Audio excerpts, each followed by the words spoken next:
मैले यही भिडियोमा चाहिँ अब जावाको रिभ्यू टाइप दिन्छु है। त्यो बाइकमा चाहिँ मैले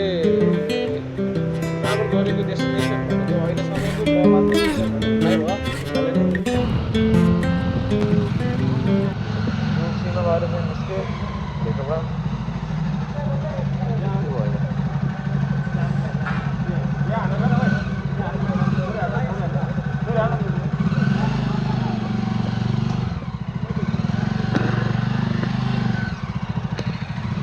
नास्ता पसल खोजेको मैले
धेरै डिस्ट्रिक्टहरू धेरै लोकेसनहरू कभर पनि गरेछौँ र मैले यही भिडियोमा चाहिँ अब जावाको हालको रिभ्यू टाइप पनि दिन्छु है। ओनरसिप रिभ्यू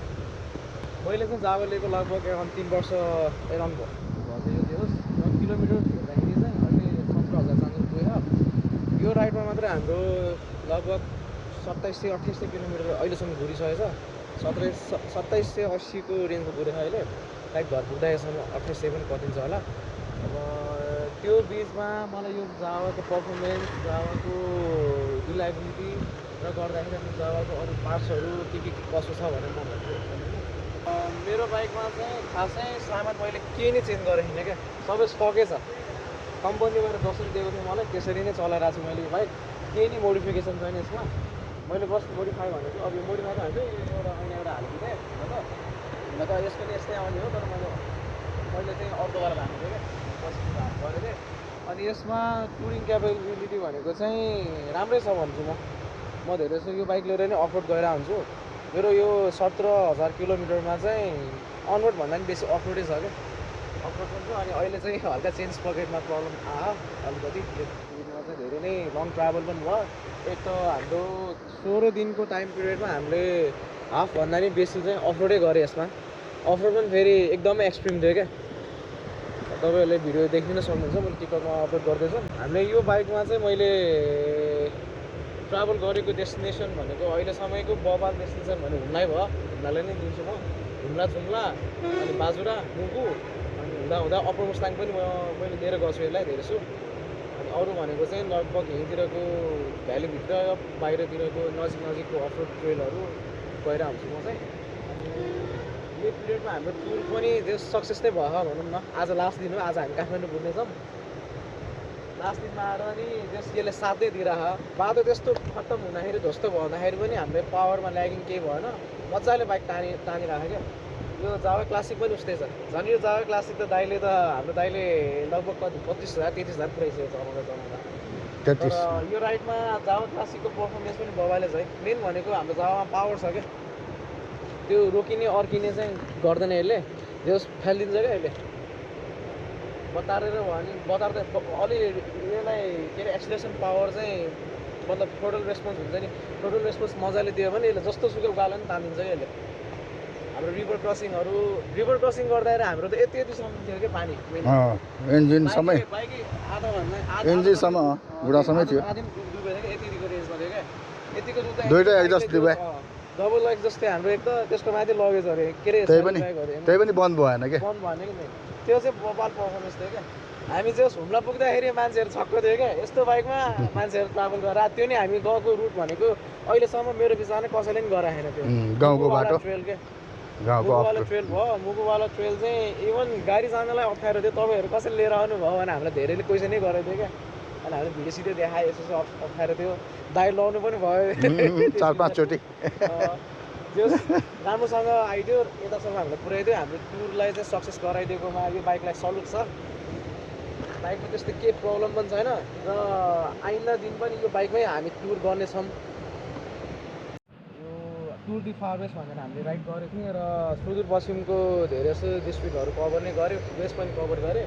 दार्चुलासम्म पुग्यो लोकेसन यता पोखरा हुँदै बागलुङ हुँदै बुटिबाङ रुकुमकोटबाट यता सिधै हामी चाहिँ यता जाजरकोट। दोल्पा जाने बाटो के भन्छ अरे त्यो दोल्पा जाने बाटोलाई जो जाजरकोटको बाटो हो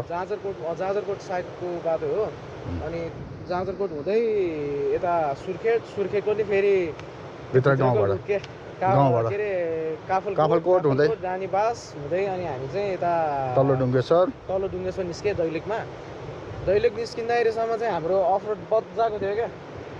एकदम एकदम भन्नुपर्दाखेरि चाहिँ एकदमै अब्स्टाकल थियो ढुङ्गा यत्रो दुलदुलो थियो सायद त्यो वेमा चाहिँ पहिरो गएको कारणले गर्दाखेरि मान्छेहरू पनि त्यति हिँडडुल नगर्ने रहेछ क्या हामीले लगभग त्यो तल्लो डुङ्गेश्वर निस्किँदाखेरिसम्म एराउन्ड केही नभने 28-30वटा दारा काट्यो क्या पाहाडहरू अनि अफरोड पनि नमिठो थियो क्या दिनभर हाम्रो अफरोडै भयो त्यो बेला नि बाइकको पर्फर्मेन्सको कुरा गर्दाखेरि चाहिँ बाइक बबाल छ है अफरोडकोलाई मान्छेले भन्छ नि सुन्छ यो डबल साइलेन्सर छ जाँदैन भन्छ तर हामी लगी नै रहेछौँ र मेरो कुरा गर्दाखेरि देखि नै रहेको हुन्छ होला टिकटमा त हेरेछ मैले यो बाइक अफरोडमै चलाउँछु क्या अफरोडमा चलाउँदाखेरि मलाई यसले के प्रब्लम पनि दिएको छैन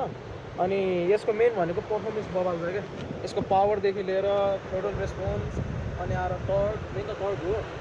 त्यसले चाहिँ मजाले हामीले पुस हान्छ क्या अफरोडतिर नि मजा आउँछ जस चलाउनु हेभी चाहिँ छ है बाइक फेरि हेभी छ गऱ्यो भने चाहिँ 2जना मान्छे चाहिन्छ फेरि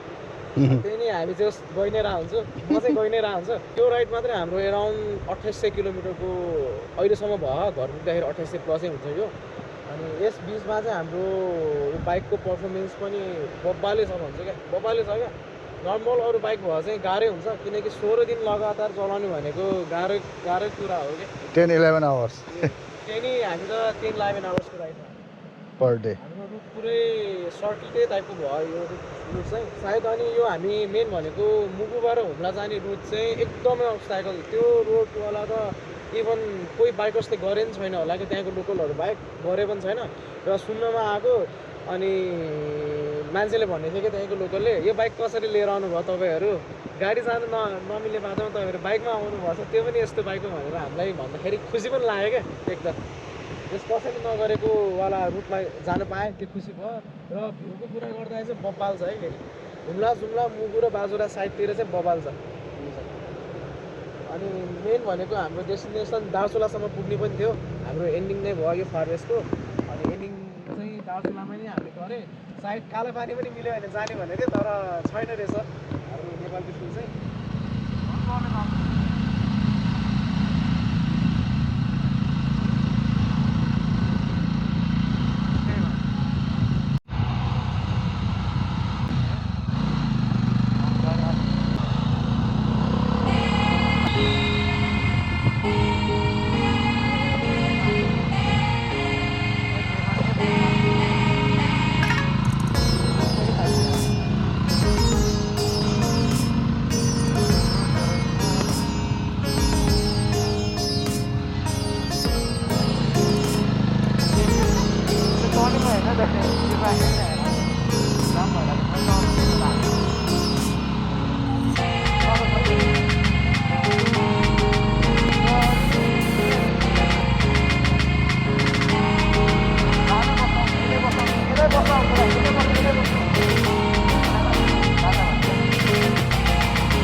यता बस्ने हो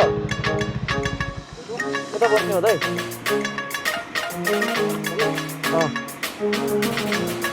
हुन्छ यहाँबाट दक्षिणकाली 20 किलोमिटर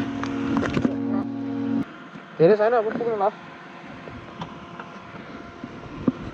तान्नु त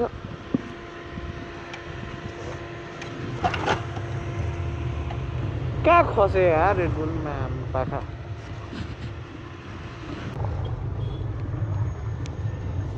जानु मिल्छ नि जानु त मिल्छ होला है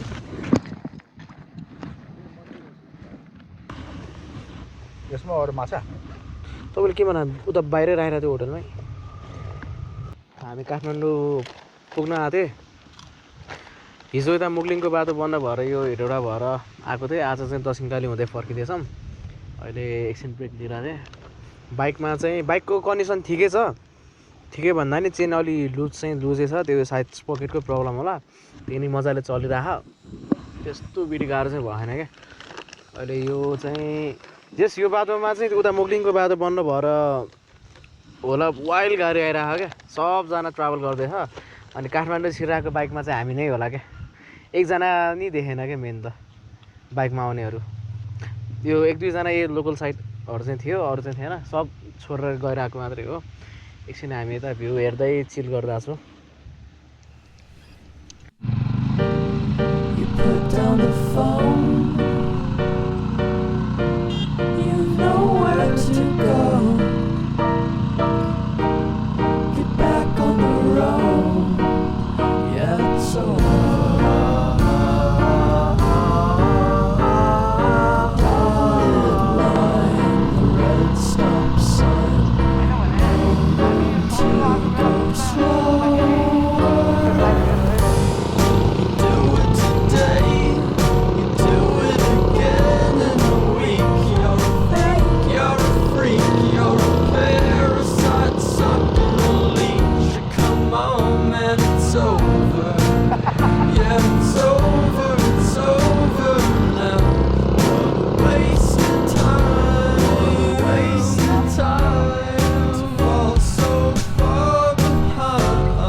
दिइरहेको थियो म साइडै गएँ मेरो त यहाँ चिनिहाल्छ सायद बाइकमा मैले त्यसलाई नचिने त्यसले मलाई चिने क्या